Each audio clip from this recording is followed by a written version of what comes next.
Buenas noches, apreciados participantes del curso Gestión Administrativa y Calidad de la Educación 1. En el trabajo y en el desarrollo que vamos teniendo en la asignatura me va a permitir algunas ideas de repaso, pero que también sirvan como de síntesis hasta lo que ahora hemos visto. El punto fundamental o los tres elementos fundamentales sobre los que quiero que ustedes puedan retomar y mirar los aportes que esta asignatura haya podido ofrecerles es fundamentalmente en los conceptos básicos, en las teorías administrativas y en lo que concierne a los dos grandes procesos de la escuela. Para hacer una gestión administrativa, académica, tecnológica, necesitamos tener claro cuáles son los procesos sobre los que nos vamos a basar. Y ellos son el proceso organización y el proceso dirección. En principio, hablamos de la diferencia entre administración, gerencia y gestión, que es un poco el trabajo que hicieron desde nuestra última clase hasta ahora. Y fíjense la frase que dice debajo: cuando la suma de actividades transforma un concepto. Si se recuerdan, nosotros establecimos la diferencia entre administración, gerencia y gestión porque no son lo mismo. Pero es que no son lo mismo porque las teorías administrativas, al ir avanzando, al ir progresando, al ir adaptándose a las necesidades de la organización, pues también cambiaron, ¿sí? Entonces, arrancamos con la administración. Y de hecho, hasta este momento vamos a hablar de la administración como la base de este proceso de estructura de las organizaciones y que en su momento se llamaron empresas. ¿De qué se ocupaba en ese momento la administración? Se ocupaba de 4 elementos importantes: organizar, dirigir, controlar y todo eso con base a los recursos, ¿sí? ¿Por qué me interesan estos conceptos? Porque en lo que vamos a ver como material nuevo del día de hoy, quédense con organizar y dirigir, porque son los principales procesos aplicados en la escuela, desde el concepto de la administración educativa.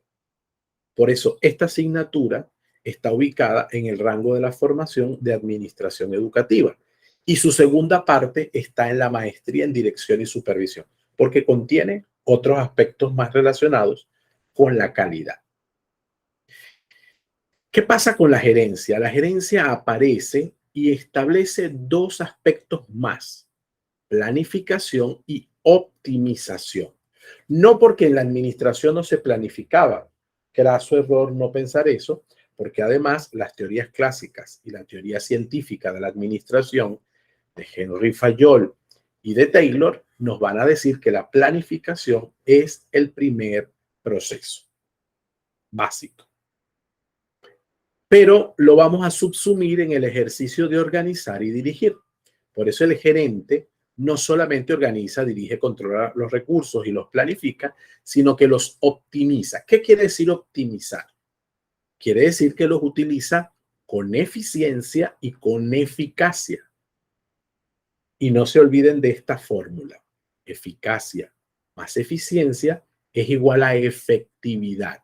Entonces, un gerente es efectivista, es decir, él tiene que tener efectos positivos en su empresa, en su organización, a partir de la eficacia y la eficiencia, que sería el manejo de los recursos en una menor cantidad de tiempo posible, ¿sí? Entonces, la eficiencia se va a representar en las cosas bien hechas y la eficacia en el uso adecuado de los recursos para que las cosas estén bien hechas.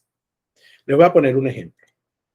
Yo soy maestro de educación primaria de 5º grado y me encanta montar actividades o actividades extracurriculares con mis estudiantes de 5º grado.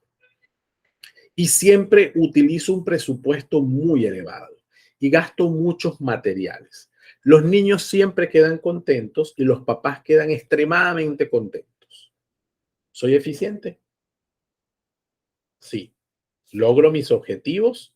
Logro hacer las cosas bien, pero probablemente no sea eficaz. porque no controlo los recursos que utilizo. Entonces, soy eficiente porque hago las cosas bien. Eso como cuando dicen, esa secretaria sí es eficiente, hace su trabajo bien, lo hace correctamente, hace lo que sus objetivos del puesto le piden, pero gasta mucho papel, rompe mucho papel, gasta mucha tinta, imprime demasiado, ¿sí? Entonces no optimiza sus recursos, es decir, es eficiente, pero no es eficaz, porque la eficacia sería hacer mucho con menos materiales, o por lo menos con los mínimos, con lo justo. Y no se trata de ser pichirre, ¿no? Se trata de utilizar los recursos de la mejor manera. Entonces, para que haya optimización, necesitamos utilizar el concepto eficacia más eficiencia. Y esa eficacia más eficiencia nos trae como igual efectividad. Entonces, el gerente logra efectividad. ¿Cómo se amplía el concepto de gestión? Que si se fijan, es el concepto que va a contener como más aspectos, porque es el más nuevo. Y por eso su materia se llama gestión administrativa y no se llama administración solamente. Se llama gestión administrativa porque reúne los conceptos primarios de la administración, la gerencia, y llega a la gestión. Porque utiliza estrategias y herramientas para lograr lo anterior. Entonces, usted hace una buena gestión no solo porque planifique, sino porque sabe cómo planificar y cuál es la planificación que le corresponde. Y les voy a poner un ejemplo. La universidad trabaja con 4 planes diferentes. La universidad ISA. Plan de desarrollo institucional, que es un plan hecho a 6 años. El plan estratégico, que es un plan hecho a 3 años y 3 años, es decir, las mitades del plan de desarrollo. El plan operativo, que es un plan anual. Y el plan de mejoramiento institucional que se hace una vez ha terminado la reacreditación, ese proceso que acabamos de terminar. Entonces, no basta con planificar por planificar, sino saber planificar para lo que quiero lograr. Entonces, ya no es solamente ser gerente, sino hacer una buena gestión de la planificación. Entonces, no solamente es, yo sé cuáles son las 4 planificaciones, eso lo tengo en el segundo elemento de la gerencia, sino qué estrategias utilizo para lograr esa planificación eficaz y eficiente, es decir, esa planificación efectiva. Y luego las herramientas. Fíjense que nosotros hoy día hablamos del U-Online. ¿Qué es el U-Online? Esa plataforma donde ustedes se acaban de meter y vieron que la materia estaba disponible para inscribirla, ¿no? La de legislación, ¿cierto? Bueno, eso se llama plataforma de gestión académica. ¿Por qué? Porque es una herramienta para lograr la planificación, el control, la organización de los recursos entre ustedes y la universidad. ¿Sí? No es una plataforma de administración académica, no es una plataforma de gerencia académica, es una plataforma de gestión académica, porque se considera una herramienta. ¿Sí me van siguiendo, verdad? Los conceptos. Entonces, dicho esto, yo les decía que el traspaso de... perdón, Yolanda. Profe, solo para compartir. En educación también tenemos algo parecido a lo que usted acaba de decir de los planes estos. Allá también tenemos, Roberto, el PINCE, el PEC, y estos que también se hacen uno anual y otro cada 3 años, creo también, al igual que ustedes. Y mira, me llama la atención porque en la universidad también se hace, no lo sabía. Claro, claro. Y efectivamente lo que les quiero transmitir es que esto es administración educativa, escolar. O sea, sirve para las escuelas, sirve para las universidades. Lo que no vamos es a distinguir que no es el mismo público, que no son los mismos objetivos, que no estamos atendiendo a la misma población, pero es educativo. Claro, el contexto va a ser diferente, pero la esencia viene siendo ahí más o menos igual. Exactamente. Y eso es lo que quiero, que puedan ustedes apreciar, ¿no? Por eso les digo, son conceptos básicos que lo que yo necesito es que ustedes hagan el ejercicio de saber que los pueden aplicar en otros espacios. ¿Por qué? Porque al final la teoría va a ser mucha y ustedes la van a leer ahora y en otras asignaturas, pero la práctica o saber dónde lo pueden poner en práctica o saber que cuando lleguen a un cargo y les hablen de un elemento, es que esto es parte. Yo necesito planificar. En Meduca hoy día se llama así, pero puede que otra gestión, otra administración de gobierno le llame de otra manera. Pero ya usted sabe que se llame de una manera, se llame de otra, usted tiene que planificar el año. Usted tiene que planificar los recursos. Si usted es coordinador de un área, usted tiene que planificar su área, hacer un plan operativo, es decir, práctico de lo que usted va a hacer desde el mes de enero, cuando comiencen las capacitaciones, hasta el mes de diciembre, cuando salgan los chicos egresados y ya de la graduación y usted entregue, ¿sí? Un director tiene que planificar operativamente su escuela. Hay unos que lo hacen muy pegados a la técnica, ¿sí? La planificación se hace así. Hay otros que son demasiado improvisados. Otros que buscamos el punto intermedio. Hay que planificar, pero el día a día también te va diciendo cosas y tú vas teniendo la posibilidad de tomar decisiones, que es un espacio importante en todo esto, ajustadas a eso que quieres lograr. Una cosa importante siempre en estos aspectos es entender que toda decisión sobre una actividad tiene que responder a un objetivo, es decir, a aquello que yo me planifiqué, aquello que yo quiero lograr. Por eso les preguntaba si ustedes estaban en actividades de coordinación, aunque sea de actividades especiales. Yo quiero hacer un festival de Navidad. No es el bonito festival de Navidad, es qué quieres lograr con el festival de Navidad. ¿Cuál es el objetivo del festival de Navidad? ¿Cómo lo vas a preparar? ¿Cómo vas a involucrar a la gente? ¿Cuánto dinero necesitas? No porque lo vas a poner de tu bolsillo, sino que se supone que vas a generar la estructura para que aparezca por donaciones, por los padres de familia, por el mismo colegio, por los maestros, por lo que sea. Pero necesitas unos fondos. Es decir, toda acción que nosotros hacemos en la escuela tiene detrás de sí una planeación de la acción, pero además esa acción tiene que ver con mis objetivos. No es que yo quiero hacer el bazar, un bazar, una feria, porque es muy bonita. No, no, no, tú no haces la feria porque es bonita, ni la haces porque es fea. Tú haces la feria porque es un espacio de participación de las familias de la comunidad educativa. Y eso fortalece. Entonces, no se trata de hablar bonito. Se trata de que yo como gerente, como gestor, como administrador, como director, como coordinador, tengo claro cuál es el objetivo de lo que quiero lograr.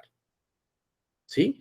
Y que toda toma de decisión, siempre tiene una afectación, siempre afecta algo. Lo afecta para bien, como lo puede afectar para mal. Pero yo no puedo tomar decisión de cualquier manera. Hay estrategias para tomar decisiones y esas entran en la gestión. ¿Sí me voy explicando? Entonces, no es solamente, y ya ustedes lo van a ir viendo, o sea, si hacen el ejercicio en su mente, se van a dar cuenta de que son cosas que viven. Hay un área que no entra en este tema, en este temario ni nada por el estilo, pero les doy la idea, sobre todo porque los dos dan clase en aula. Yo también. Hay un área de la gestión que se llama gestión del aula. Lo pueden buscar así en el Google académico. Gestión del aula. Y van a conseguir investigaciones que han hecho sobre gestión del aula. ¿Por qué? Porque el maestro en un aula aplica todos esos conceptos que están allí. El maestro tiene que organizar, tiene que dirigir, tiene que controlar, tiene asignado recursos, debe planificar el aprendizaje, debe optimizar los recursos que tiene o que no tiene. Debe buscar las herramientas más adecuadas para lograr el aprendizaje y tiene todo el día que pensar en estrategias para lograr la interacción con sus estudiantes. De tal manera que la gestión en el aula es hacer en pequeñito en el aula los mismos procesos que hacemos en una escuela completa. ¿sí? El concepto de gestión en el aula algunos lo protestan porque ponen al docente como un mero administrador y no, no es mero administrador. Si tenemos en cuenta todos estos aspectos, no es un mero administrador, es un gerente, es un gestor, es un líder y ya lo van a ver en los aspectos que vamos a ver más adelante. Repito lo que he dicho, todo esto se sustenta gracias a la conciencia de que las teorías administrativas están detrás. Hay 3 teorías administrativas, decíamos la vez pasada, que son las fundamentales de muchas que van a ver, son muchísimas, pero siempre volvemos sobre las fundamentales porque son las que marcaron pauta. La teoría administrativa la teoría científica, perdón, de la administración, que es la que marca la pauta de la administración como ciencia, ¿sí?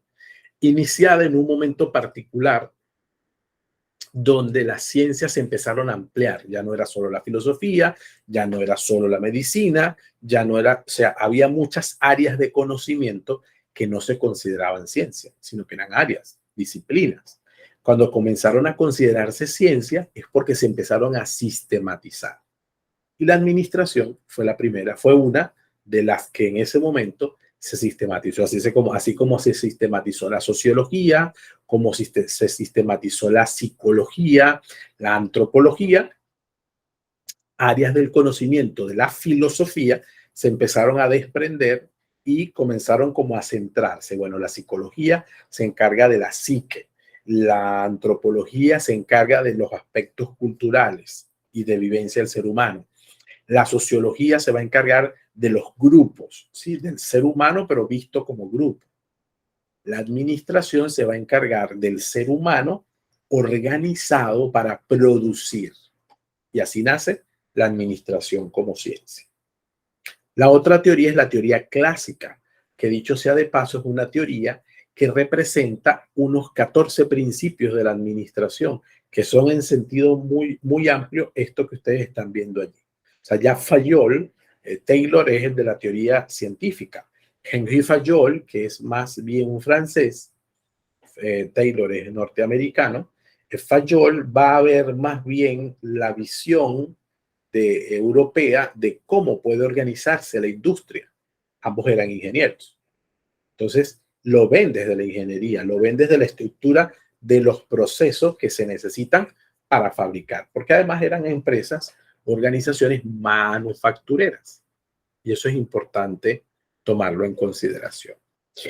Perdón, otro aspecto, una tercera teoría que va a aparecer después es la teoría de las relaciones humanas, que en el video se las coloca, o sea, aparece como tercera teoría. La teoría de las relaciones humanas va a permitir ver la otra cara de las ciencias administrativas y de la empresa, porque la empresa la forman personas. La primera teoría administrativa no veía realmente a las empresas, veía a los procesos de producción. Su centro en los procesos de producción. En cambio, la teoría de las relaciones humanas, que nos lo presentan en el video que les dejé, va a ver es a las personas que hacen los procesos. Y eso va a permitir que nazca la psicología organizacional. Es decir, una psicología, así como hay una psicología escolar, ¿sí? Así como hay psicología clínica, van a ser la psicología organizacional. Es la psicología que ve los procesos humanos en la empresa. La relación del ser humano como recurso humano, como talento. ¿Está bien? Entonces, esa tercera teoría, se va a dar cuenta de aquello que los primeros, Taylor y Fayol, habían como puesto, no olvidado, sino como puesto a un lado, como para decir, pues, esto tiene otra característica, otra necesidad, otra acción, definitivamente otro horizonte. Entonces, con estas 3 teorías, por supuesto, repito, hay más y en el video les plantean a ustedes más y de ahí era que les pedía el cuadro comparativo. De alguna manera nos pone en circunstancia de visualizar claramente que ha evolucionado, transformado, que es lo que nos dice esta imagen, ha transformado el concepto.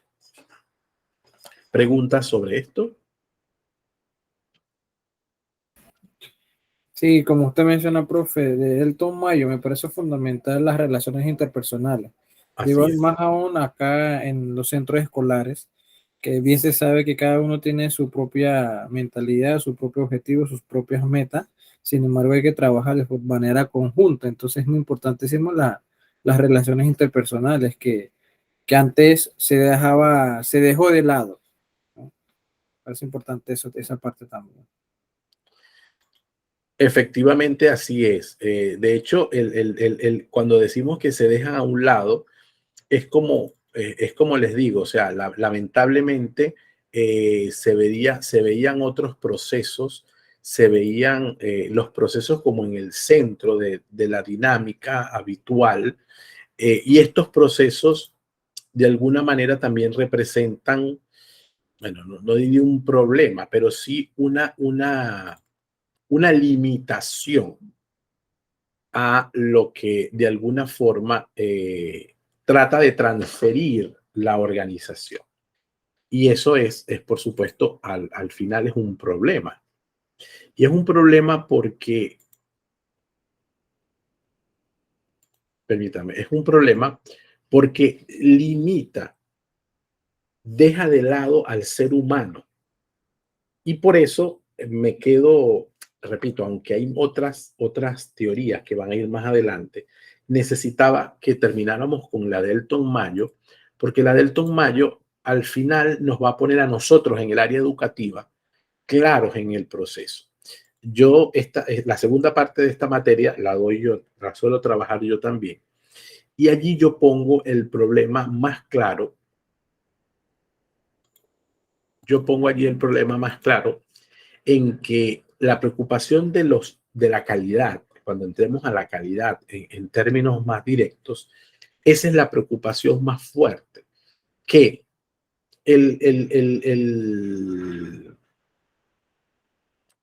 ¿cómo les digo? Que la acción de las necesidades eh, más propias de perdón, que las necesidades más propias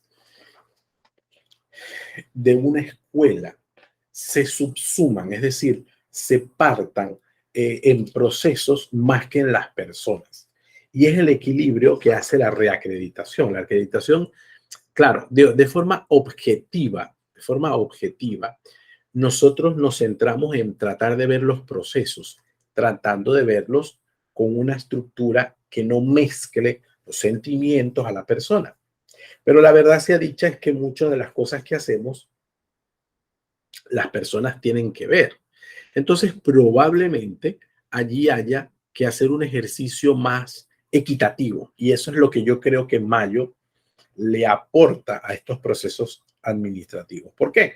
Bueno, porque esto es cierto que los procesos son importantes, pero el proceso principal, que es el propio ser humano, necesita ser trabajado, necesita ser tomado en cuenta. Entonces, cuando yo hablo de un proceso y ese proceso tiene que ver con alumnos, con estudiantes, tiene que ver con padres de familia. Entonces no puedo ver solo el proceso si no veo la realidad de todos los estudiantes, si no veo la realidad de los padres de familia y así sucesivamente, ¿no? O sea, yo creo que es algo que de alguna forma nos va dando como base. Yolanda. Ajá, sí, profe, me llamó mucho la atención mientras investigaba, porque bueno, vi las teorías, pero investigué más sobre cada una para aportar en el cuadro un poco de mi impresión propia, ¿no? Entonces, la teoría de la burocracia, buscando sobre ella, que habla de los perfiles, me llamó la atención porque buscando sobre esa teoría encontré un artículo de un país latino, de Ecuador, en donde para la época del 70, por allá como que el sistema educativo estuvo fuertemente politizado. Entonces,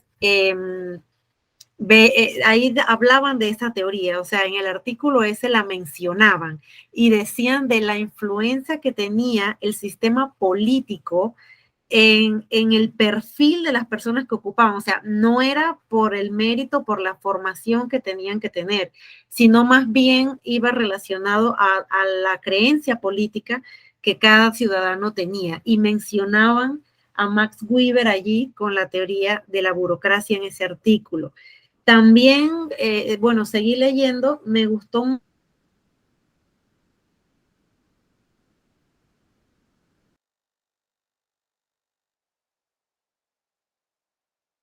mucho, que es una mezcla un poquito de todo. Y entonces me identifiqué más con ella porque sentí que es más equilibrada. Aparte, las estrategias que se utilizan allí son un poco más novedosas y también se hace más uso de la tecnología en la parte administrativa. Entonces, esas fueron las dos que más llamó mi atención, sobre todo porque en los países latinos, bueno, en nuestro país ya no tanto, porque el sistema para el sistema de nombramientos ha cambiado y pues ahora se hace virtual, considerando los puntajes de las personas y todo esto, pero todavía hay países latinos en los que esas posiciones están fuertemente influenciadas por la política. Entonces, pues me llamó mucho la atención allí la parte de la teoría de la burocracia, que fue Max Weber el que la expuso.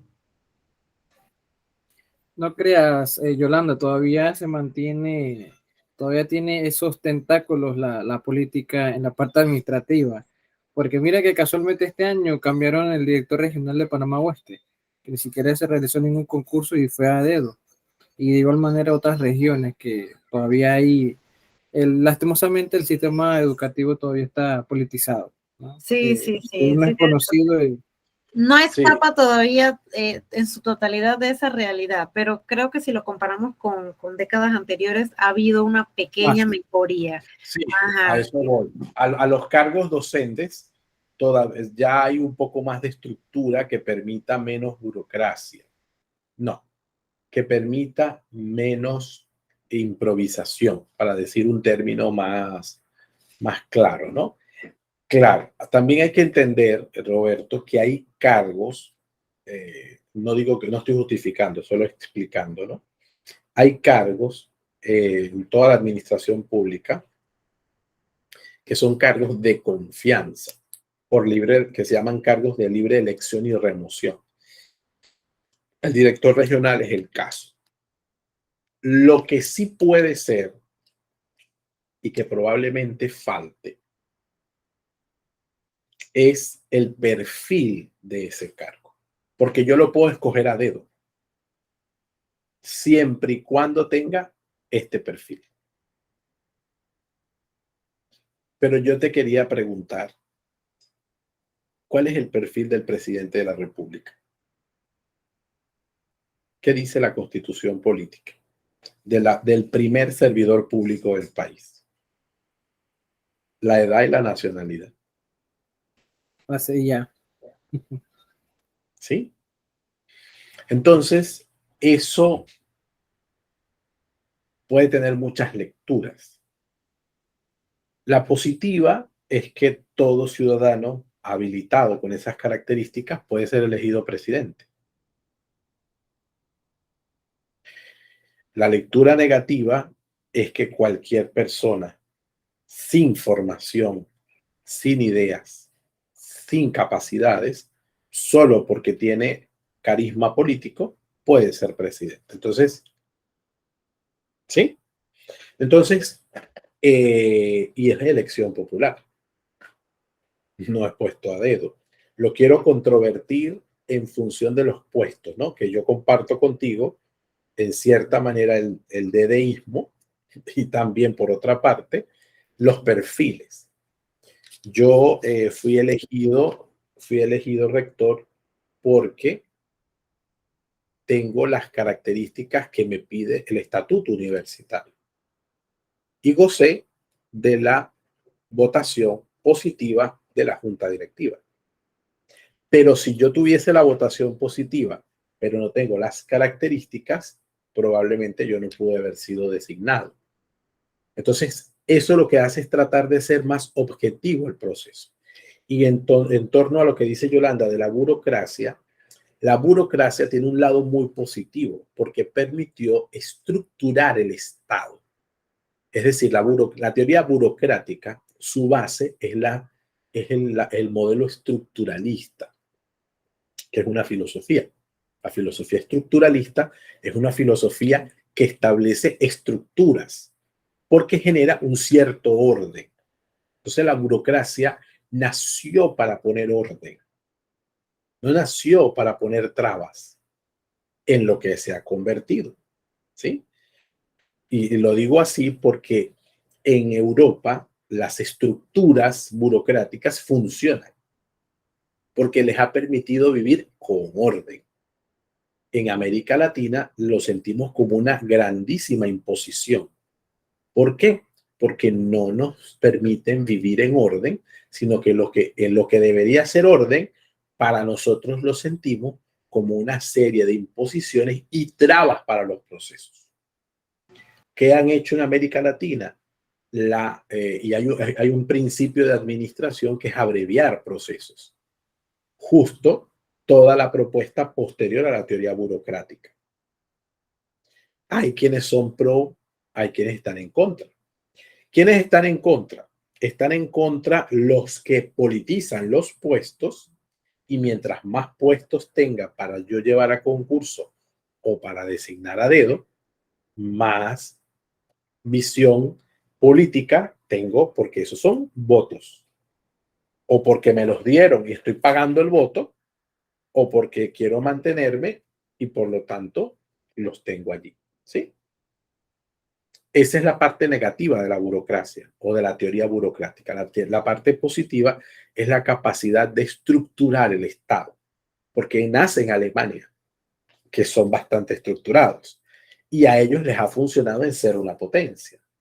Y a los países de Europa les ha funcionado para llevar adelante la potencia. ¿Eso ha eliminado la corrupción? La ha disminuido. ¿Sí? Pero no la ha eliminado.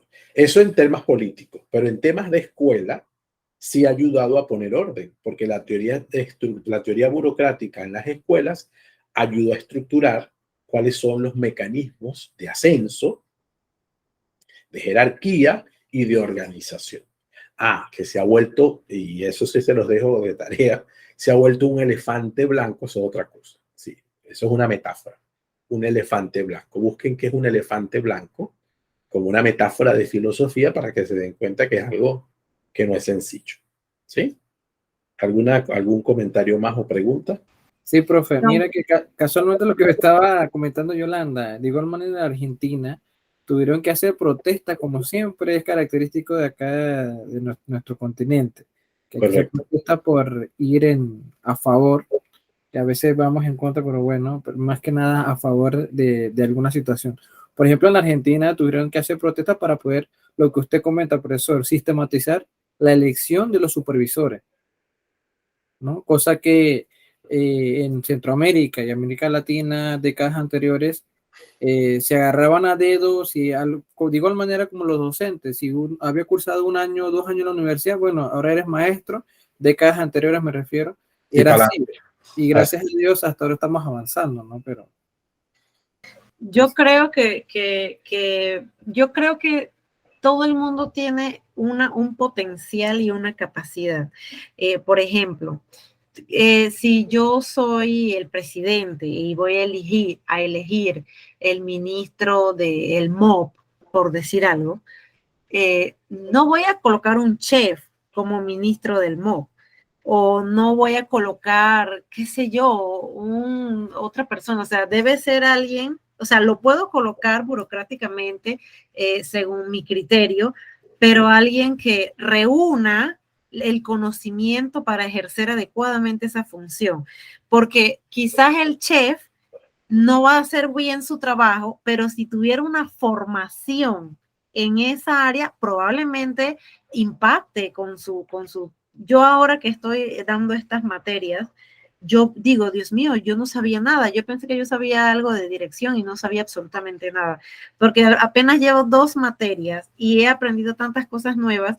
Y sin todo este aprendizaje, yo no hubiese podido hacer bien ese trabajo por más capacidad y potencial que yo tenga. O sea, de pronto tengo el potencial, pero necesito preparación en esa área para poder ejercer bien y eficientemente, como acabamos de hablar aquí, mi función.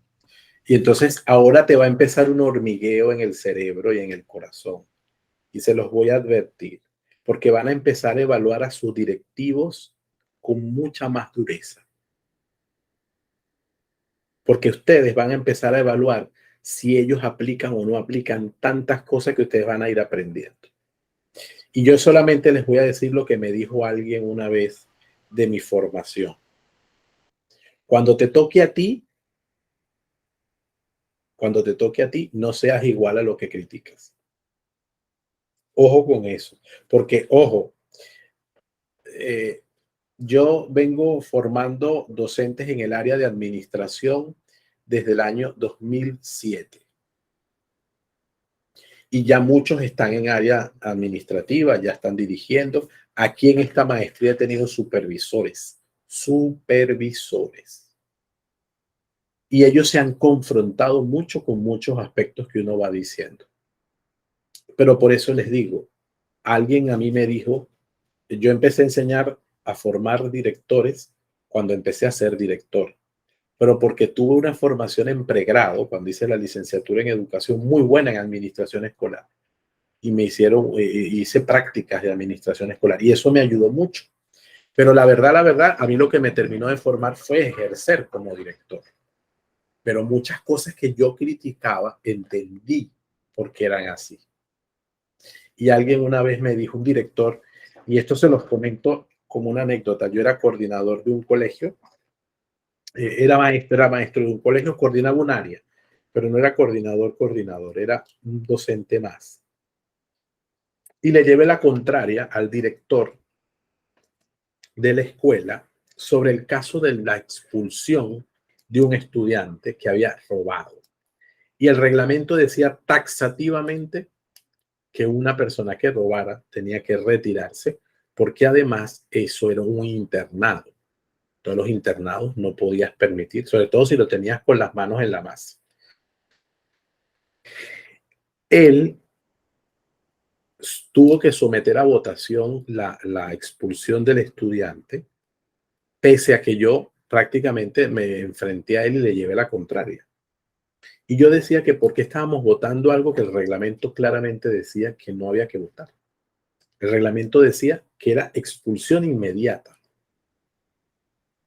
Yo me formé con los salesianos y los salesianos tienen una premisa en ese momento que decía que un estudiante que es expulsado de la casa salesiana es un fracaso para la casa salesiana, porque no hemos hecho lo suficiente para que ese estudiante cambie su actitud.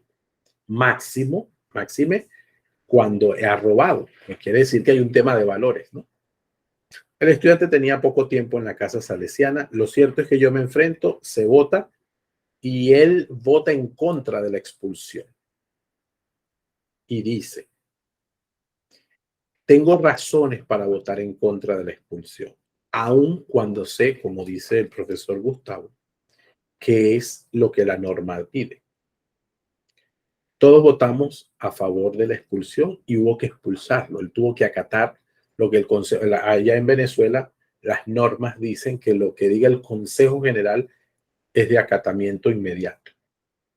Aquí no es al revés. Aquí el Consejo General de docentes no tiene las mismas funciones decisivas. Allá sí. Él tuvo que expulsarlo. Y él me llamó aparte, muy molesto, por supuesto, y me decía, ese niño se va a perder. Yo sé cosas que ahora lo van a poner más vulnerable y se va a perder. Y me dice, a veces los directores sabemos cosas que no podemos revelar de una situación. Y por eso actuamos de unas maneras que los demás no entienden y que no siempre podemos comentar. Entonces, yo entendí allí eso que yo critiqué antes, minutos antes, porque él habló conmigo al final, minutos antes, yo me sentía en el primer momento, les confieso, muy convencido. Y aún cuando me decía eso, yo decía que estaba convencido. Incluso prácticamente lo reté a decir, bueno, ¿qué es lo que sabes que nosotros no sabemos y que te permite a ti votar distinto? Por supuesto que no presioné más, estoy hablando de un sacerdote. Entonces, por supuesto había cosas que él sabía que no podía decir. Pero cuando me tocó ser director, viví una situación más o menos parecida. Con la diferencia que yo no lo llevé a consejo, porque yo lo había vivido. Y había algunos que seguramente iba a hacer lo mismo que yo. Yo tomé la decisión y convoqué al consejo y le expliqué al consejo que había razones suficientes para no expulsar a ese estudiante, sino dejarlo terminar su año. Y al terminar el año, garantizarle un cambio de colegio a uno donde pudiese estar mejor. Como ya yo había tomado la decisión, pues nada, no les tocó sino acatar alguna que otra crítica, pero entendí muchas cosas. Entonces, les va a pasar las dos cosas. Una, ahora van a criticar, o sea, van a evaluar, no criticar, porque no me refiero a bochinche, me refiero a técnica. Ustedes van a empezar a recibir tanta información que van a empezar a ver a sus directores, a sus coordinadores, y les va a llegar hasta la tentación de decir, ¿y será que ellos pasaron por alguna clase de estas de formación? ¿Será que alguna vez pisó él un salón y le dijeron a él que tenía que ser líder por X, por Y? Porque eso les va a empezar a ustedes a confrontar. Habrá cosas en las que ustedes van a tener toda la razón. Habrá otras en que no tienen el cuento completo. En cualquiera de las dos cosas, sean caritativos en los juicios que vayan a hacer, por experiencia. Eso es mi experiencia, mucho, muy mía, muy personal. ¿Sí?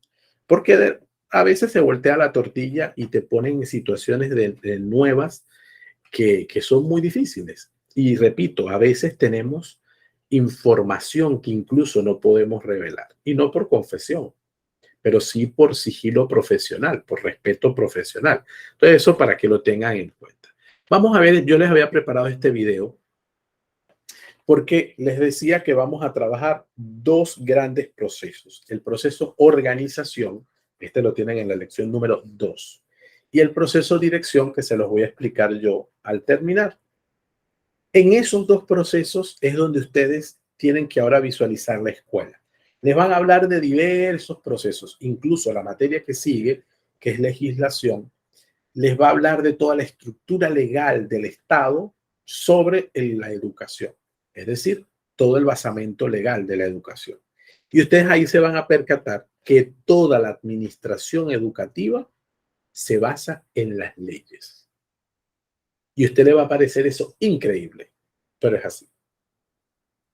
Todo lo que no esté regulado en educación no vale. No quiere decir que no sirva. Son cosas distintas. No vale. No vale solo su criterio. Vale lo que dice la norma. Por eso les digo, hay situaciones que van a ser diferentes a otros países y ustedes ya lo han dicho comparando con otros países de la región o comparando con países de Europa. Vamos a escuchar sobre este proceso. Voy a poner el video también para que no se cansen de estar estrictamente de mi voz. Aunque el video lo hice yo. Es una estructura diferente.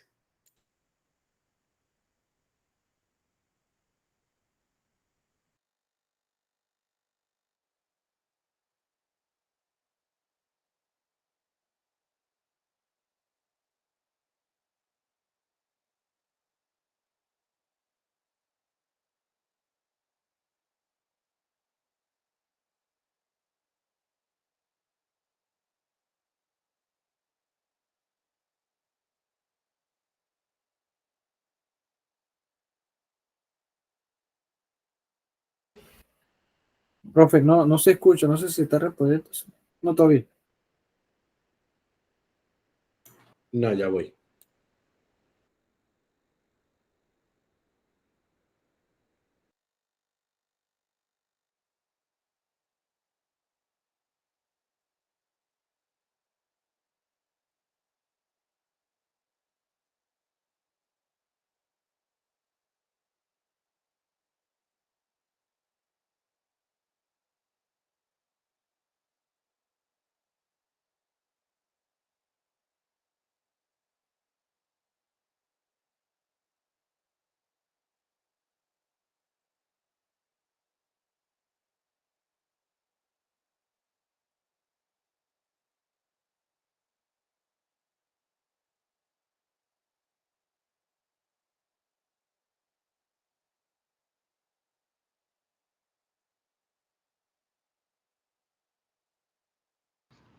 En la gestión administrativa o académica van a aparecer siempre situaciones a las que hay que hacer frentes. Por eso las ciencias de la educación utilizan y se apropian de conceptos de la administración para poder llevar adelante este ejercicio de gestión. Concretamente hablamos de la administración educativa ya como una ciencia que ha surgido para dar respuesta a esta situación. Los educadores en ese sentido nos formamos para dar esta respuesta gerencial a través de dos grandes procesos que vamos a trabajar concretamente en este video, el proceso de organización. Este proceso lo vamos a distribuir en tres subprocesos: el proceso de estructuración, el proceso de sistematización y el proceso de instalación o infraestructura. La estructuración como un primer proceso de la organización se refiere fundamentalmente a la organización humana que compone la institución y en la que se permiten precisar las funciones y las relaciones de coordinación y subordinación. Es decir, estas funciones que ejecuta cada una de las posiciones en la organización escolar y cómo es la relación entre ellos de trabajo. En la práctica, al final vamos a decir que es la forma como se concibe a una institución educativa. Por ello, va a comprender la estructuración, lo que son las funciones de cada una de las posiciones, el organigrama, que es esta visión gráfica de cómo se establecen las posiciones en la organización, la comprensión de la titularidad de cada centro educativo, es decir, quién es el que está como propietario del centro educativo, y el orden entre las personas que allí laboran. Los organigramas son, como he dicho antes, es esta forma gráfica que permite establecer cómo se dan las relaciones dentro de la organización, en este caso la organización. Los organigramas escolares, por lo tanto, son esos instrumentos metodológicos que permiten estructurar la labor educativa, permiten una visión de conjunto en cuanto al talento humano del centro educativo.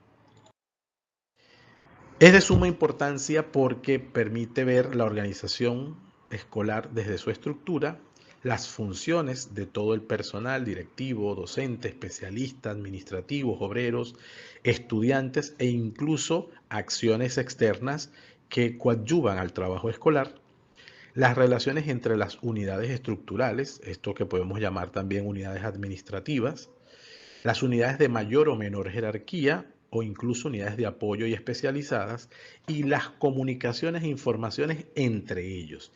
Los organigramas con su estructura habitual permiten establecer todas estas conexiones.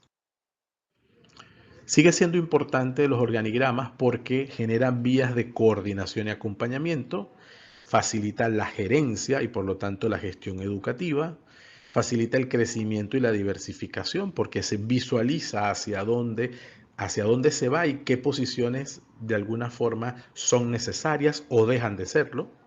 Alienta el desarrollo y la efectividad del personal porque se optimizan las funciones que cada uno resuelve. Y además permite un acompañamiento adecuado.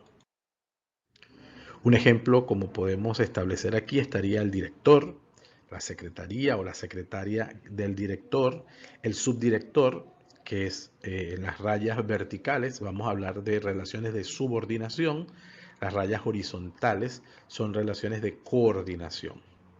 Las rayas, en este caso, en L, quiere decir, en el ejemplo que vemos, que el director a la secretaria es una relación de subordinación porque es de apoyo.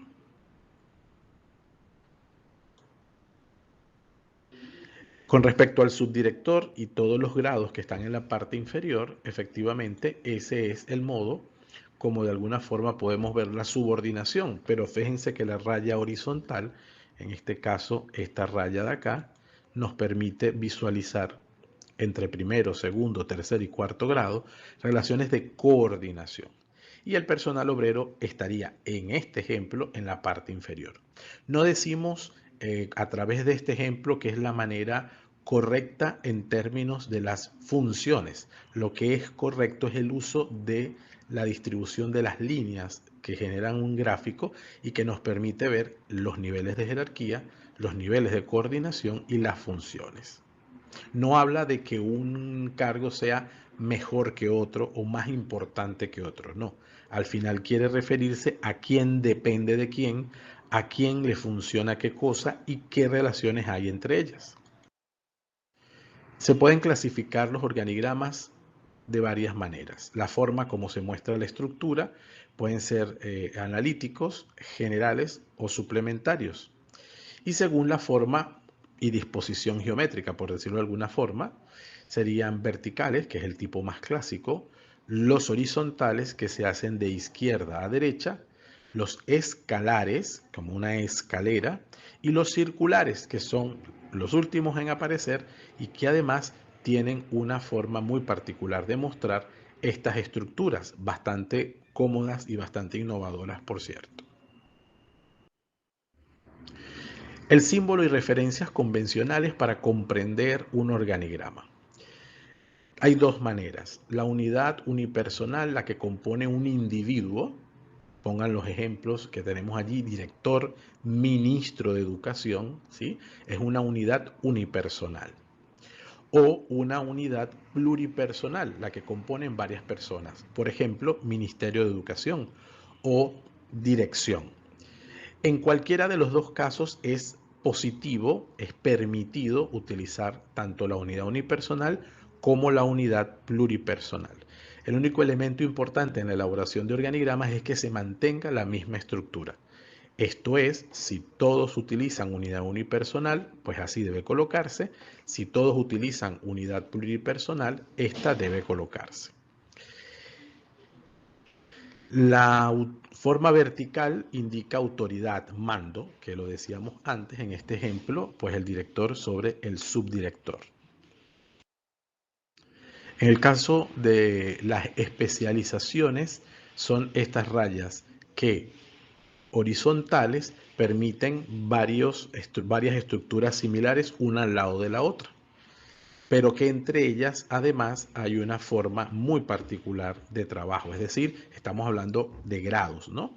Y en los grados entre sí mismos no tienen ningún tipo de jerarquía por encima del otro.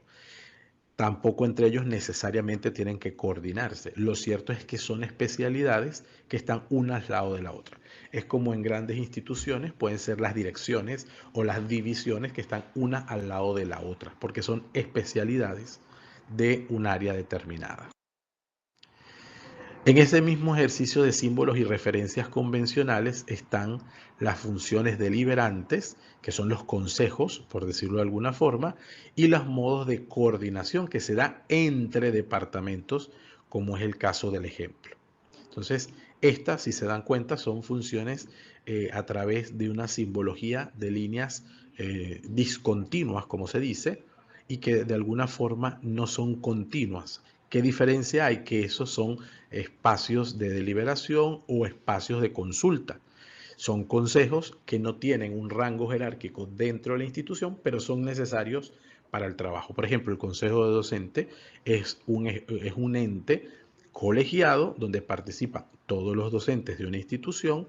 No es la máxima autoridad colegiada, por lo tanto no está por encima del director, sino a su lado con una línea no continua. Lo mismo las funciones de asesoramiento que podemos ver a la izquierda.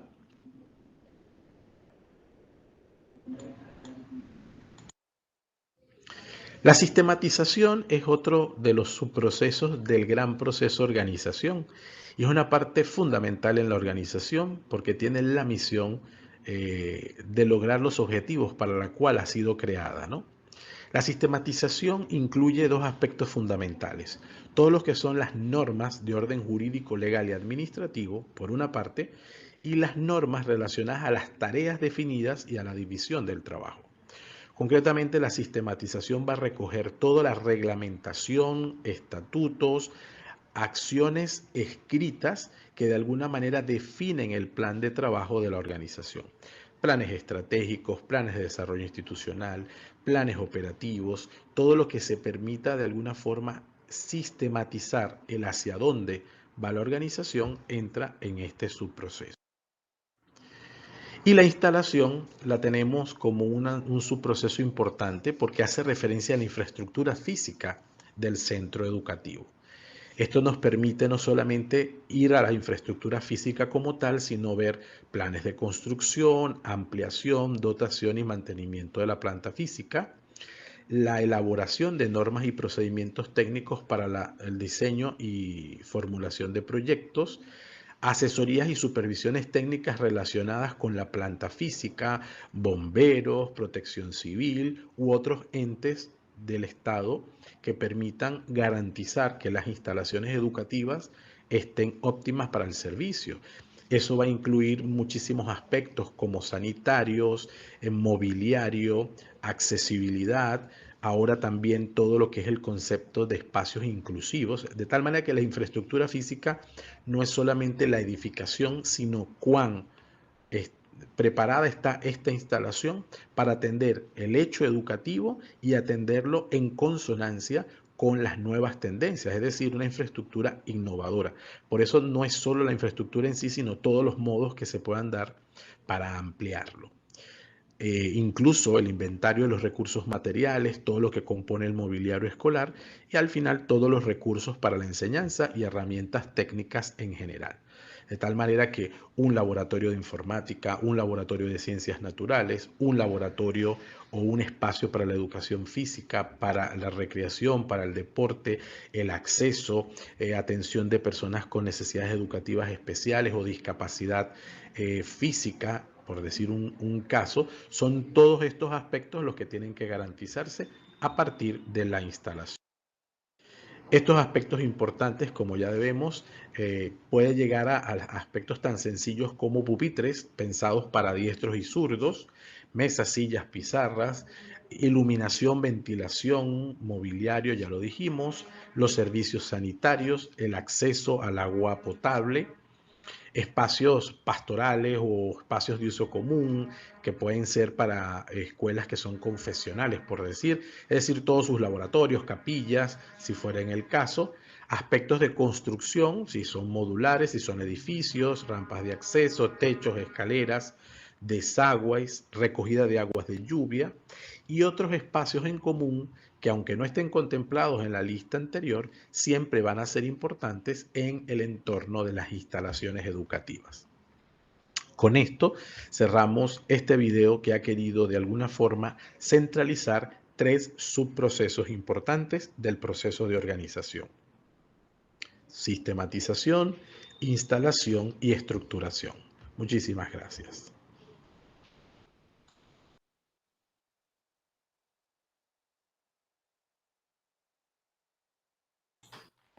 ¿Qué les parece? ¿Comentarios? Es bastante material, no se preocupen. Ustedes van a tener las presentaciones, aparte del video, las presentaciones subidas allí para que las puedan trabajar y seguir observando, ¿sí? Por eso no se preocupen. Profe, dígame. En el caso de la parte de instalación, hace referencia principalmente a la parte de infraestructura en sí, ¿no? Como la parte de, dice allí, lo que es el mobiliario, toda esta parte que se puede clasificar dentro de la infraestructura, ¿correcto? Así es. En la parte de sistematización, esa no me quedó muy clara. La sistematización. Ajá. La sistematización son todos los materiales escritos.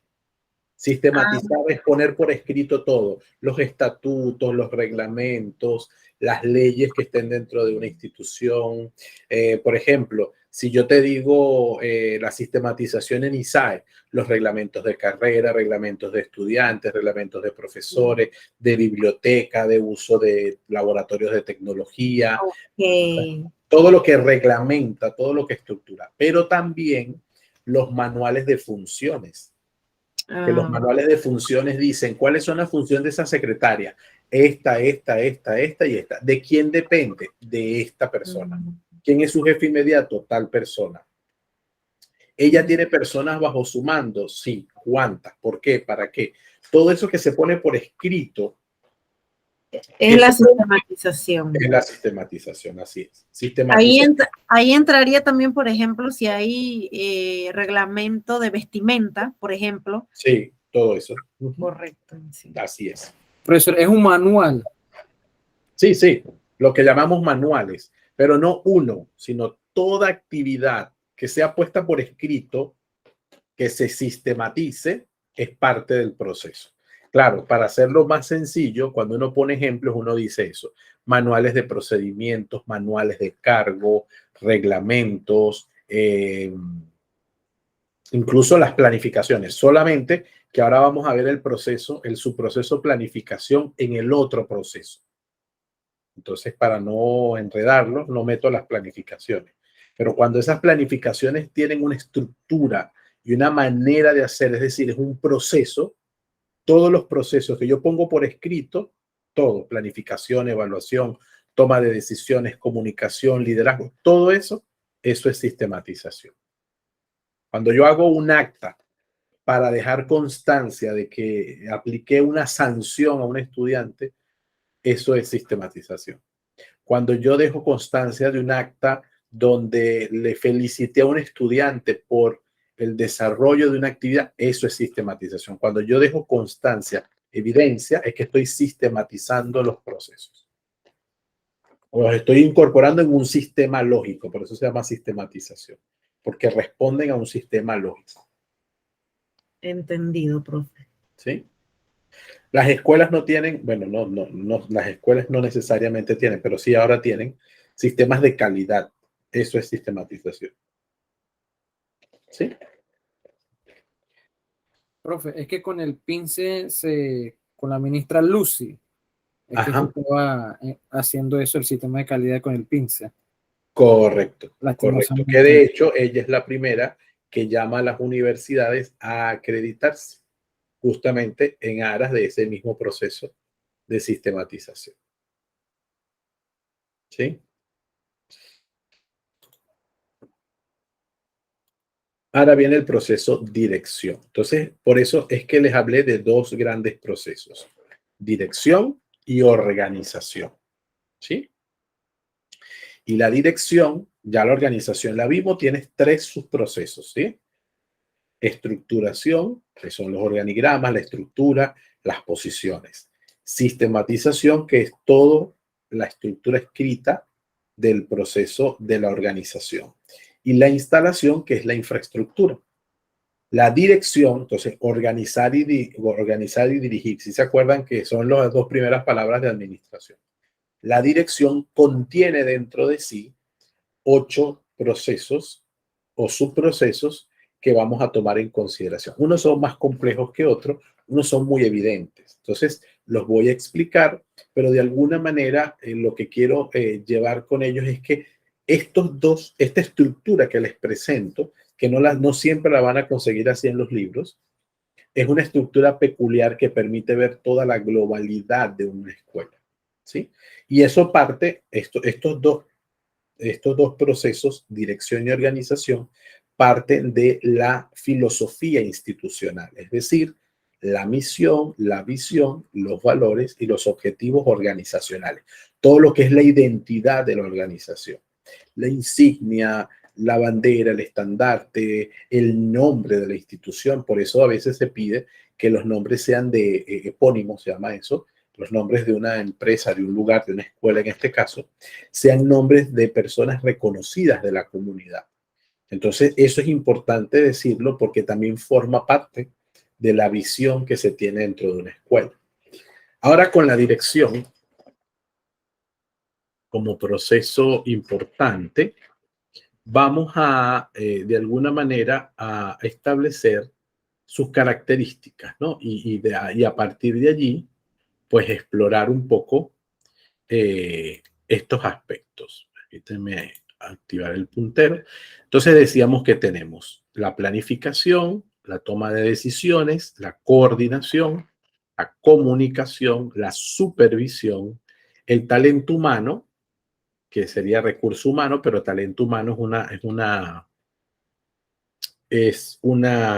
un concepto ampliado, así como hicimos administración, gerencia y gestión, financiamiento y evaluación.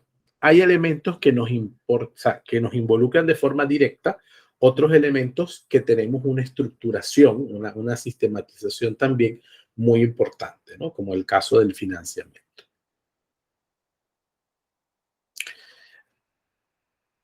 La dirección es aquel elemento de la administración en el que se logra la realización efectiva de todo lo planeado por medio del ejercicio de la autoridad.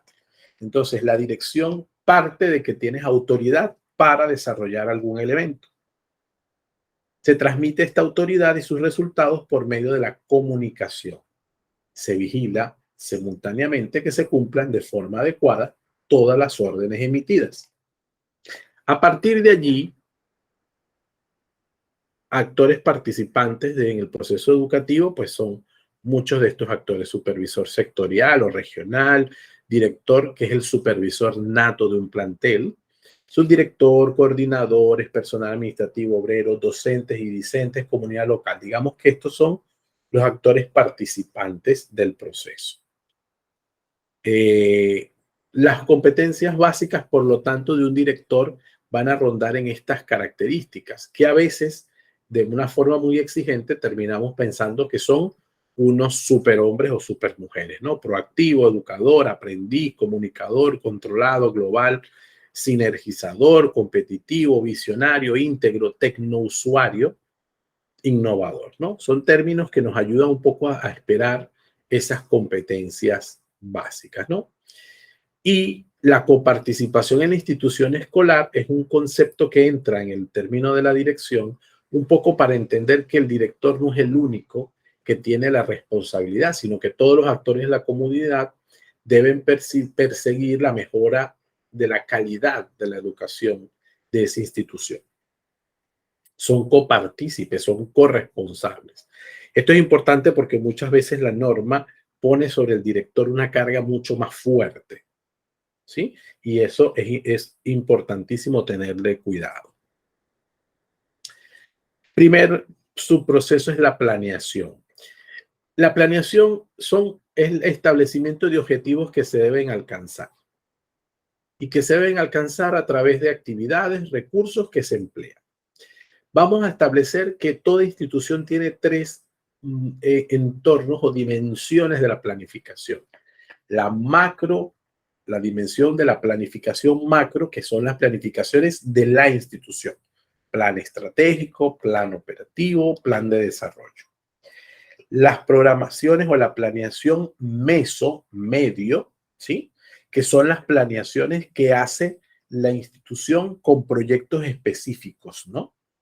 Proyectos específicos que tienen relación directa con un área, una primaria, un nivel, con un área del conocimiento. Puede ser ciencias naturales, un tema que quiera planificarse a nivel institucional, que no es ni las planificaciones macro, pero tampoco son las planificaciones de aula, a las que le vamos a llamar dimensión micro. Macro, meso, micro.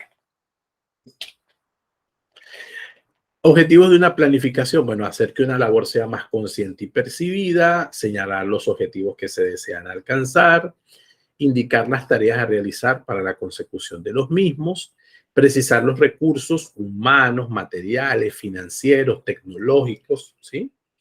Esclarecer la necesidad de control, de monitoreo en las tareas que hay que realizar, persuadir de la convivencia en una evaluación crítica permanente y dejar claro que la acción humana aplicada a la organización debe ser realizada con el mínimo esfuerzo. O sea, la planificación debe procurar eficiencia y eficacia. Entonces, por eso hay que pensarla bien. Tipos de planes, aquí los vemos. Hay algunos tienen que ver directamente con nombres que ustedes reconocen. Otros son nombres un poco más genéricos, ¿no? pero son planificaciones anuales, planificaciones que son más técnicos docentes, planificaciones que son mucho más administrativas. Cualquiera sea el caso, son todas las planificaciones escolares dentro de la institución, sea cual sea el nombre. Y siempre van a partir de esa dimensión macro, meso y micro. Por ejemplo, que es un proyecto educativo de centro, es una acción que tiene una visión en América Latina. Se utiliza ese nombre, utilizan otros nombres, pero al final es un plan de acción que combina objetivos pedagógicos con otros temas que tienen que ver con la vida de un plantel, de una escuela, ¿no? Entonces, son maneras de ver cómo son los proyectos y hacia dónde quieren ir. Eso es lo que quiero que nos quede claro.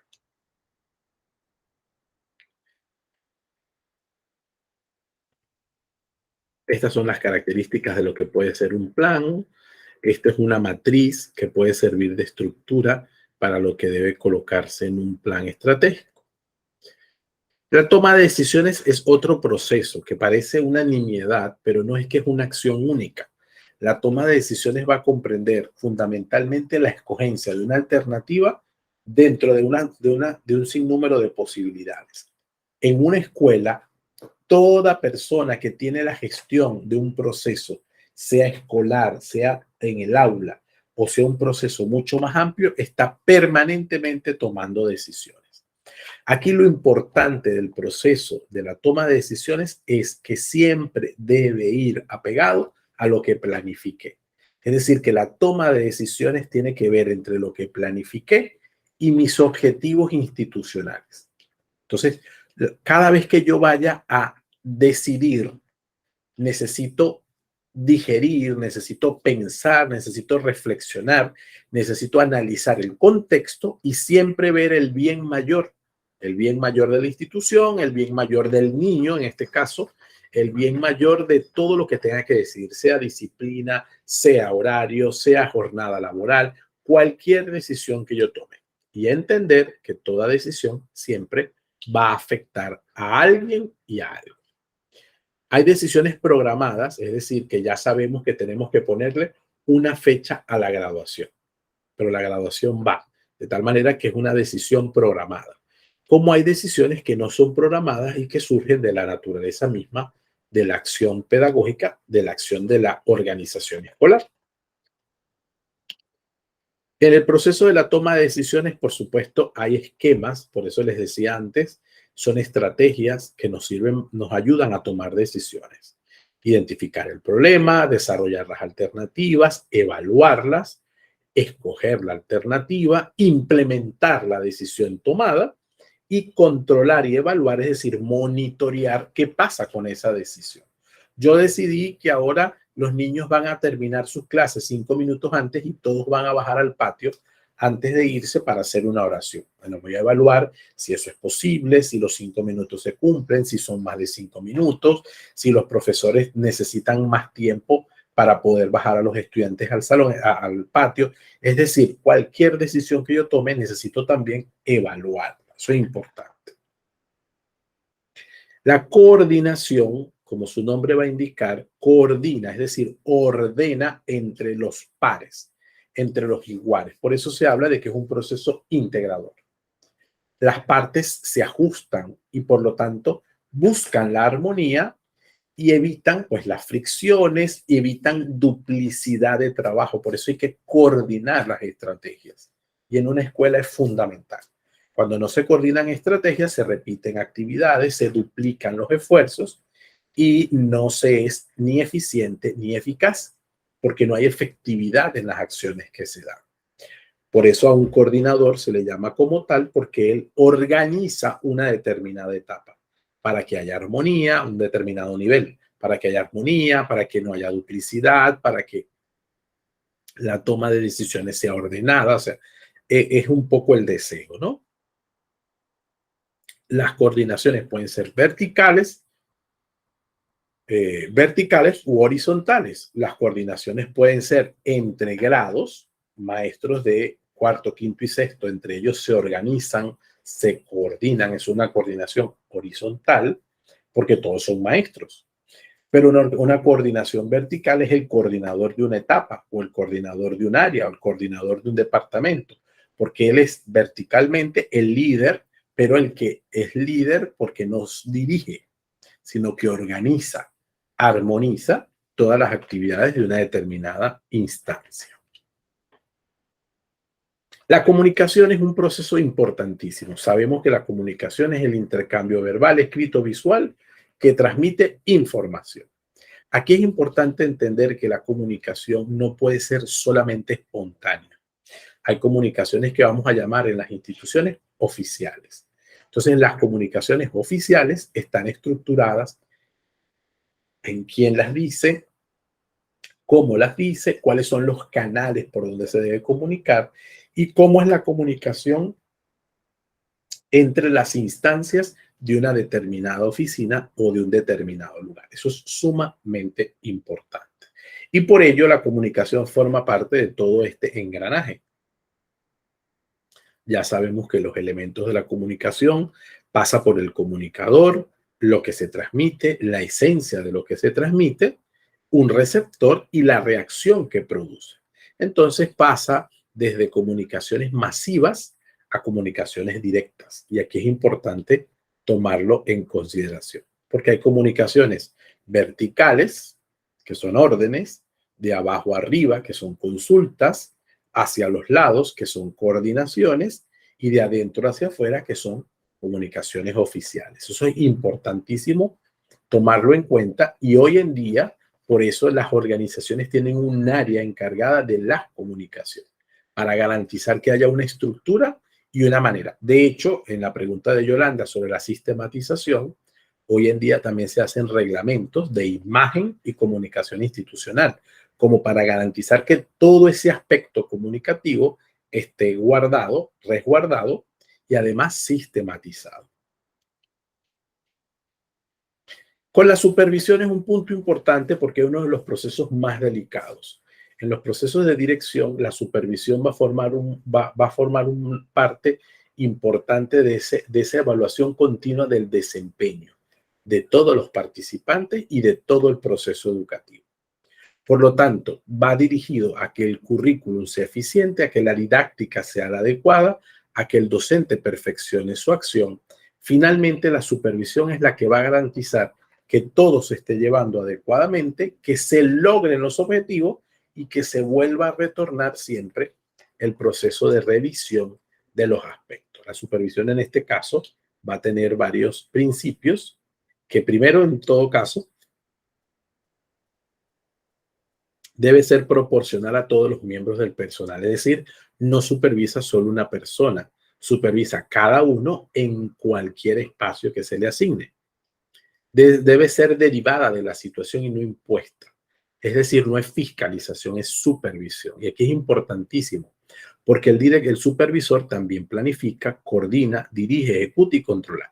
No estoy hablando de supervisores escolar que están en las regiones. No. No estoy hablando de ese supervisor. Estoy hablando de la supervisión como proceso.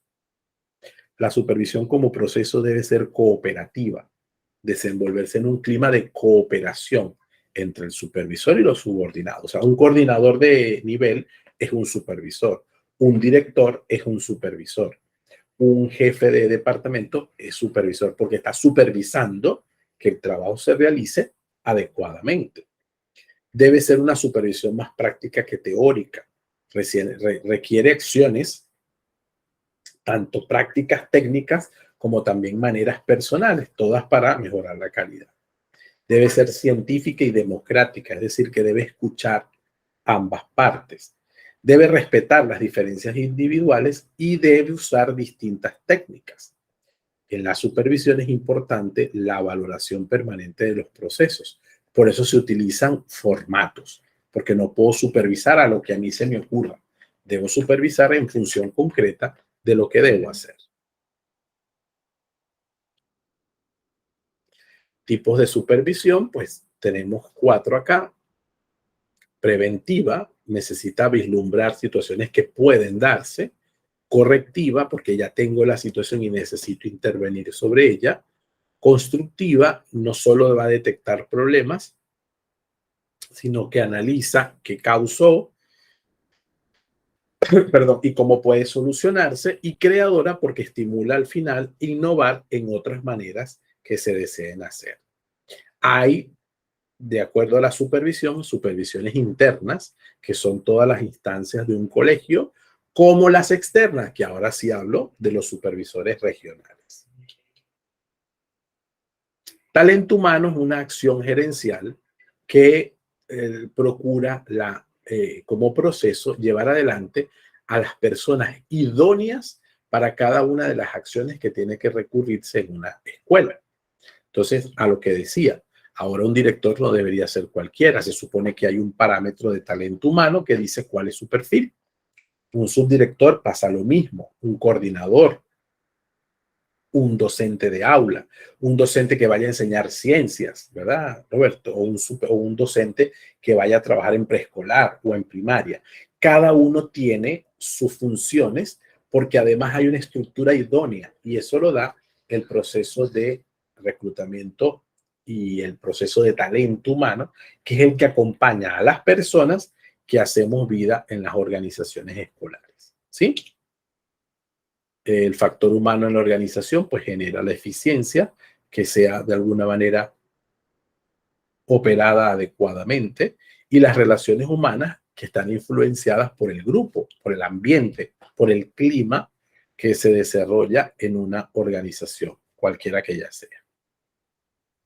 Financiamiento constituye muy básicamente pues la distribución de los recursos económicos de la escuela y tiene bajo su mando ese proceso todos los gastos, todos los ingresos y todos los recursos, incluso materiales que se tienen. No solamente es el dinero que es importante y que es necesario, sino también los recursos materiales con los que se trabaja en la escuela. Entonces, financiamiento no es solamente la administración de la plata, sino de las finanzas y de todo lo que involucra las finanzas en sí, ¿no?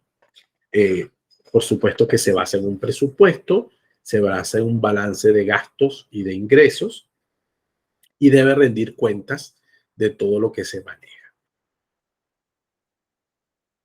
El presupuesto, pues ya de alguna manera definir que es un esquema escrito que anticipa qué es lo que se va a utilizar en una organización en términos de costos de dinero, en qué se va a utilizar, cómo se va a utilizar y a qué elementos de planificación, que fue mi primer proceso, va a responder.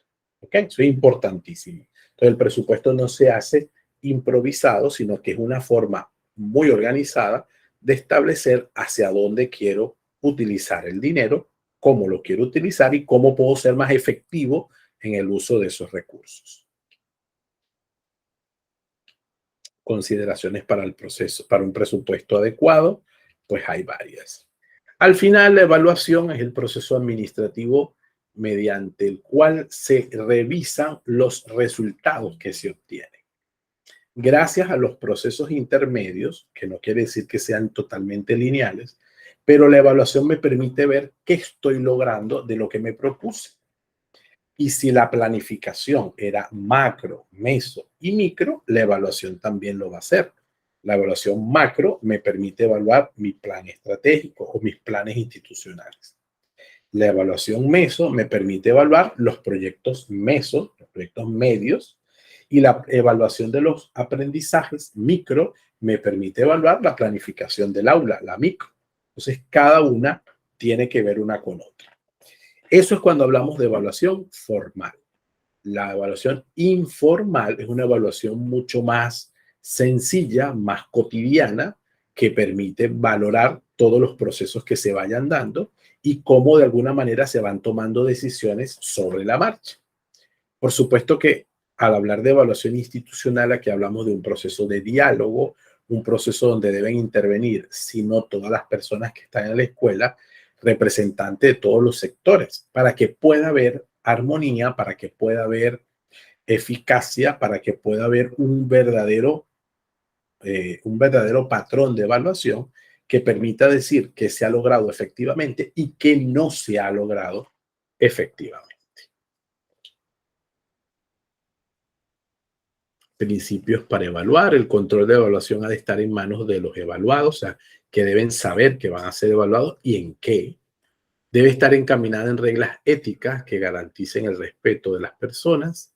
La evaluación debe ser educativa para mantener los valores claros, sobre todo los valores de la institución. Debe estar atenta a los procesos que tienen lugar en el centro. No puede evaluar sobre procesos de otro colegio. Necesita evaluar sobre procesos de la escuela en donde se está aplicando el proceso evaluativo. Debe utilizar métodos claros, producir informes escritos y públicos. Las evaluaciones de los proyectos, de los planes, debe ser pública. Todo el mundo debe conocerla. Cuando existan evaluadores externos, que los hay, ISAE acaba de tener visita en noviembre de evaluadores externos, van a actuar como facilitadores del juicio, no como jueces. Esto es importante decirlo, igual los supervisores, ¿no?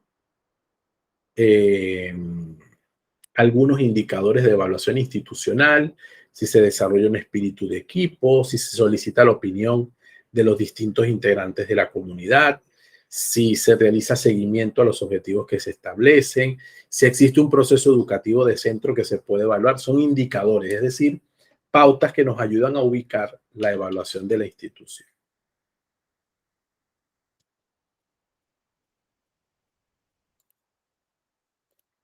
Preguntas hasta aquí de toda esta parte que es bastante extensa, mucho más que la anterior, que tiene todos estos procesos y que los tiene bastante esquematizados y que por supuesto nos pueden servir de forma directa a... Vamos a dejar de cerrar la presentación y a pasar a la primera, que nos permite visualizar todos los procesos claros. ¿Alguna pregunta?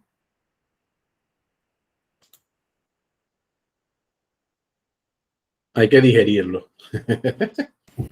Sí, profe. Hay que digerirlo.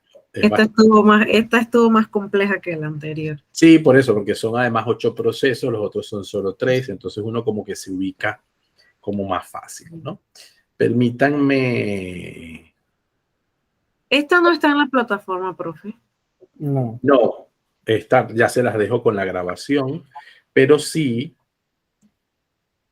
quiero, sí les dejo las dos,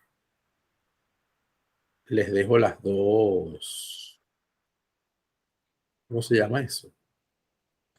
Las dos presentaciones para que las puedan revisar tranquilamente.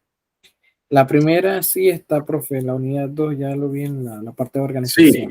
Sí, o sea, ese video sí, pero no hay un segundo video de la dirección. De la dirección no está. Sí, es lo que acabamos de hacer, por eso. Esta es un poco la actividad de cierre. ¿Sí?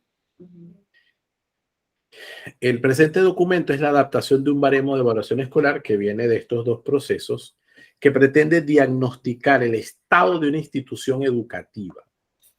¿Sí? Está centrado en la organización del centro. Por ello, las dimensiones y procesos procuran evidenciar la identidad, la filosofía institucional y los procesos de estructuración, sistematización e infraestructura. ¿Sí? Por eso de eso sí les hice un video. Y los procesos de identidad y filosofía es lo que les decía antes, ¿no? Que ellos son los que dan pie a la dirección y organización. Instrucciones de uso. El documento original está presentado en un PDF. Luego su formato de trabajo será Microsoft Excel. ¿Sí? Cada uno lo va a descargar. ¿Sí? Yo se los voy a presentar así como lo ven. Y usted va a agarrar y va a entrar aquí en archivo y lo va a descargar como Microsoft Excel y se va a hacer su versión. No van a trabajar encima de esta, sino que la van a descargar y van a hacer un archivo propio local. ¿Está bien? Ok. Ok. Van aquí a archivo y donde dice descargar, descargan como Microsoft Excel. Esto es un documento de hoja de cálculo. ¿Sí? Entonces, al descargar debes verificar en la parte superior que permita edición. Puede decir, no les va a decir habilitar edición. Una vez dispuesto para editar, observará que hay 3 columnas, las cuales se describen a continuación y que ya se las voy a presentar. Voy a hacer un poco más pequeño el asunto para lo siguiente, pero déjenme leer aquí. En la columna de la izquierda solo marcará el aspecto para editar. Marcará el aspecto que sí esté presente en la institución donde evalúa. Por ejemplo, claridad en la formación del ser humano que aspira a la sociedad y la comunidad. Y lo van a marcar. ¿Sí? Solo marcar. La columna del centro, denominada indicadores de evaluación, es el centro del proceso. Revise con atención cada aspecto antes de realizar cualquier marca u observación. La columna de observaciones, esta que está aquí, sirve para 2 propósitos. En el caso del indicador que esté presente en la institución, podrá ampliarse la descripción que realiza. Usted puede escribir allí. Sí, en la página web de esta escuela, sí aparece que claramente quiere formar al ser humano que aspira a la sociedad y la comunidad. O sí aparece, pero parcialmente. Es decir, van a dar a ustedes sus apreciaciones de ese indicador. Ese es el trabajo. ¿Sí? Ese es el trabajo. En el caso, también puede ser, no es obligatorio dar una explicación al respecto. Por ejemplo, no pudo verificarse este ítem porque la información no está en manos del docente. Usted puede entrevistar a un docente, puede entrevistar al director, puede hacerlo por lo que usted conoce del propio colegio. Lo importante es que usted pueda leer los indicadores. Repito, no lo va a hacer aquí, ¿sí? Sino que lo va a hacer una vez lo descargue. Voy a ponerlo un poco más pequeño para visualizar algunos aspectos. Entonces, lo que quiero mostrar es esto: dimensión identidad. Identidad institucional, identidad físico-cultural, deportiva y sanitaria, dimensión misión, dimensión visión, dimensión políticas. Políticas son las estructuras estratégicas sobre las que se organiza la institución. Dimensión estrategia, que es más específica. Proceso de estructuración. ¿Existe gráfica de organigrama funcional y vertical? Sí existe, pero no es vertical, es horizontal. Ya está. El organigrama, según su naturaleza, responde técnica y legalmente a la complejidad organizacional. Es decir, ¿ustedes ven qué representa la institución? Sí o no. O lo vemos parcialmente o no entendemos muy bien eso. Muestre gráficamente información sobre las actividades que se realizan en la escuela. Bueno, en la página web o en un blog, un profesor indica que se hacen estas actividades o no hay manera de saberlo. Estos son aspectos que una institución debe tomar en consideración para trabajar con base a procesos de calidad, ¿sí? Por eso es un diagnóstico que puede parecer muy largo, pero la verdad que empieza a ser, sobre todo si ustedes conocen sus escuelas.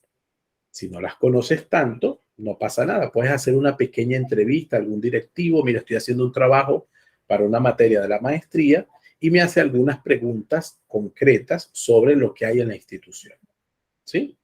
Si usted ve que es muy compleja la pregunta o que no se entiende, pues lo pone en las observaciones. El contenido de esta pregunta, pues no se entiende. Por supuesto, ustedes tienen el teléfono y me pueden preguntar sin ningún tipo de problema. Esto lo hacemos, este diagnóstico, esta evaluación, la hacemos En la escuela de trabajo. Ajá, en base a eso, en base al contexto escolar en donde estamos laborando. Así es. Sí, preferiblemente, porque otra manera sería complicarle a ustedes la vida y no, ni es la idea ni es el tiempo que tenemos para eso. Ok. ¿Sí? ¿Preguntas? Entonces, todos estos materiales se los voy a ir subiendo en la página web para que lo podamos hacer. Mi idea sería que el viernes, antes de empezar la próxima clase, ustedes lo puedan subir. Pero ustedes me avisan si eso es posible o si requieren un poco más de tiempo, aunque sea para Año Nuevo. No pasa nada. Pero me lo dicen. Si no, porque quizás no sea tan rápido hacerlo. Quizás mientras lo lee, mientras averiguan, no pasa nada. Profe, Disculpe, ¿hay para efecto de, ahí se va a ver algún resultado o solo se marca? Es que me da miedo que mi escuela salga mal, profe. No, es que no va a salir ni mal ni bien, porque no estás evaluando numéricamente, estás evaluando formativamente. Por eso le Ir a la preguntaba escuela. si había algún resultado visible. No, pero para saber también, porque así uno corrige, o sea, allá en la escuela, pues. No, la idea es esa, la idea es que el resultado con tu directora o tu coordinadora o con quien tengas confianza, lo conozca y lo pueda evaluar. Pero para efectos de la materia es solo el diagnóstico. O sea, ustedes no van a influir en la respuesta, ni inventarse cosas para que la escuela salga bien, porque yo no voy a ver eso. Yo voy a ver es la capacidad de ustedes de valorar esos procesos. Ok, perfecto. ¿Sí? Profesor, otra consulta. En la plataforma, en la sección de tareas, todavía no está habilitado ningún, por ejemplo, el cuadro comparativo que se confeccionó. Sí, tengo que mostrarlo. Sí está creado, pero no está mostrado. Sí. Ok, y entonces este sería el proyecto final, ¿verdad? Así es, así es. Tengo que leerla, entonces a base de eso, de repente mañana que tengo que asistir allá, lo pueda desarrollar entre miércoles y jueves, para el Si viernes. no, me avisan. Si no, no se preocupen, lo dejamos para el martes 3. No pasa nada. No Bueno. pasa nada. O sea, sobre todo porque si recogen la información y después poco a poco se sientan a llenarlo, pues para que les dé tiempo, pues. La idea es hacerlo. Insisto, si usted lo quiere compartir con la escuela, no hay problema. Esa es la idea. Y no hay ninguna valoración. Y lo que ustedes suban allí, yo no lo comparto con nadie. Así que la información es totalmente privada. ¿Está bien? ¿En qué sección aparecerá el documento? En la lección 4. Bueno, vale. Gracias, profesor. Sí, sí, sí. Lección 4. O sea, en la lección 2 está la organización. En la lección 3, la dirección. Y en la lección 4, el que de hecho se llama así. A ver, que no se haya salido esto. La lección 4 es la calidad objetiva en la gestión educativa. Es el trabajo final. Ahí se los voy a dejar. ¿Vale?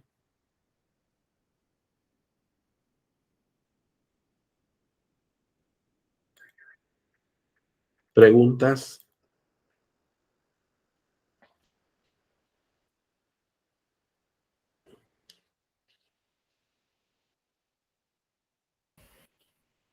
Profesor, otra consulta. En cuanto al cuadro comparativo, es de la lección 1, ¿verdad?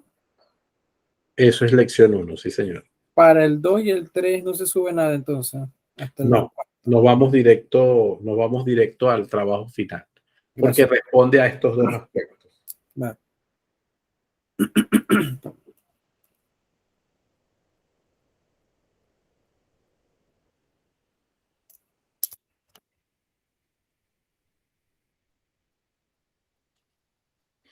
Bueno, mis estimados, cierro la grabación en principio.